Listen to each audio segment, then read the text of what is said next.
לשק אותם, לתת להם, לשמח אותם. זה נובע מהרצון האלוקי, מהנשמה הגבוהה שיש לאדם. אז אפשר קצת להבין מה פירוש שהקדוש ברוך הוא ברא נבראים כדי להיטיב להם. רק כמו שאמרנו אצל בורא עולם, רצון לא נובע מחיסרון כמו אצלנו, שאם אני רוצה זה אומר שחסר לי, אם אני רוצה לאכול זה אומר שאני רעב. אצל בורא עולם זו החלטה, החליט שהוא רוצה להיטיב לאחרים. זו הסיבה שהוא ברא את כל הבריאה. והמציאות האמיתית של הבריאה היא רוחנית. כל הגשמיות זה רק תחפושת.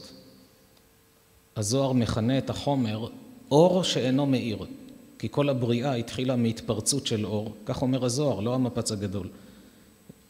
הרבה חושבים שהמפץ הגדול והתורה עומדים בניגוד, ולא יודעים שעכשיו המדענים רק גילו את מה שכתוב אצלנו בספר הזוהר, שהפסוק ויאמר אלוהים יהי אור ויהי אור ביום הראשון לבריאה, זה לא אור השמש שהיא נבראה ביום הרביעי, אלא כשרצה הקדוש ברוך הוא לברוא את העולם, לשון הזוהר, אפיק חד נהורה סתימה, הוציא אור אחד שהיה סתום, והאור הזה התפרץ החוצה.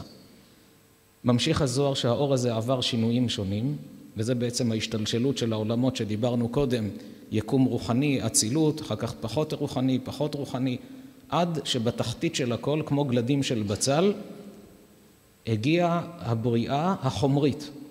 לשון הזוהר, הבאתי את זה בספר המהפך, ועביד אומנה עשה האומן נהורה דלה נהיר, אור שאינו מאיר, ועביד על מטאטאה, ועשה את העולם התחתון, את העולם הגשמי שלנו. כלומר, מה זה חומר? יש כאן הגדרה פיזיקלית מאוד מעניינת של הזוהר. מה זה חומר? זה אור, רק שהאור לא מאיר. זה הפירוש של חומר, אור שהתגשם. המציאות האמיתית של הבריאה זו המציאות הרוחנית. החומריות זה אור שהוא לא מאיר, כלומר זה אור מאוד ירוד, לכן אתה מרגיש אותו, אתה יכול למשש אותו בחושים. אבל האמת של הבריאה זו רוחניות. אז אם כך, למה אלוקים עשה את הגשמיות הזאת? היה בורא בריאה רוחנית, אם המטרה שלו להיטיב, אז היה בורא בריאה רוחנית, כמו שכולנו יש לנו נשמה רוחנית.